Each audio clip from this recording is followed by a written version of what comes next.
ಅಂತರ್ಜಲದ ವ್ಯರ್ಥ ಮತ್ತು ದುರ್ಬಳಕೆಯನ್ನು ಕಡಿಮೆ ಮಾಡಲು ಕೇಂದ್ರ ಸರ್ಕಾರ ಈಗ ಕೃಷಿ ಉದ್ದೇಶದ ನೀರಿನ ಬಳಕೆಯ ಮೇಲೆ ತೆರಿಗೆ ವಿಧಿಸಲು ಯೋಜಿಸಿದೆ.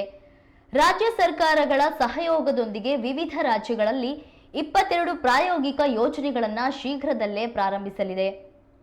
ಈ ಉಪಕ್ರಮದಿಂದ ರೈತರಿಗೆ ಸಾಕಷ್ಟು ನೀರು ಸಿಗುತ್ತದೆ ಮತ್ತು ಅದರ ಬಳಕೆಯ ಆಧಾರದ ಮೇಲೆ ತೆರಿಗೆ ವಿಧಿಸಲಾಗುತ್ತದೆ.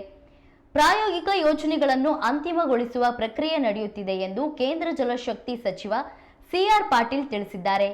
ಈ ಯೋಜನೆಯಿಂದ ಕೇಂದ್ರ ಸ್ಥಳದಲ್ಲಿ ಸಾಕಷ್ಟು ನೀರನ್ನು ಒದಗಿಸಲಾಗುತ್ತದೆ. ಇದರಿಂದ ರೈತರು ತಮ್ಮ ಅಗತ್ಯಗಳಿಗೆ ಅನುಗುಣವಾಗಿ ಅದನ್ನು ಬಳಸಿಕೊಳ್ಳಬಹುದು.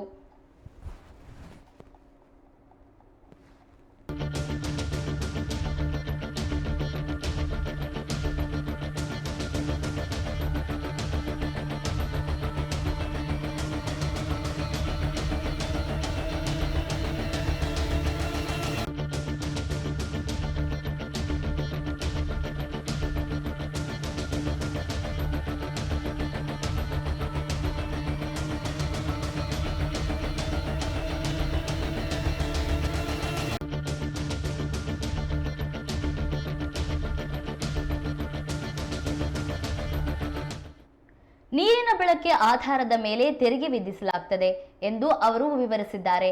ವಾರ್ಷಿಕ ಅಂತರ್ಜಲ ಹೊರತೆಗೆಯುವಿಕೆ ವರದಿಯ ಪ್ರಕಾರ 239.16 ಶತಕೋಟಿ ಘನ ಮೀಟರ್ ನೀರನ್ನು ಹೊರತೆಗೆಯಲಾಗುತ್ತಿದೆ. ಇದರಲ್ಲಿ 87% ಕೃಷಿ ವಲಯ ಹೊಂದಿದೆ. ವಿವೇಚನೆ ಇಲ್ಲದೆ ಹೊರತೆಗೆಯುವಿಕೆಯ ಅಂತರ್ಜಲ ತೀವ್ರ ಕುಸಿತ ಕಾರಣವಾಗಿದೆ. ಈ ಯೋಜನೆಗಾಗಿ ಕೇಂದ್ರ ಸರ್ಕಾರ 1600 ಕೋಟಿ ಅನುದಾನ ಹಂಚಿಕೆ ಮಾಡಿದೆ. ರಾಜ್ಯಗಳು ತೆರಿಗೆ ನಿರ್ಧರಿಸಲಿವೆ. ದುರ್ಬಳಕೆ ತಡೆಯಲು ಇದು ಅಗತ್ಯವಾಗಿದೆ.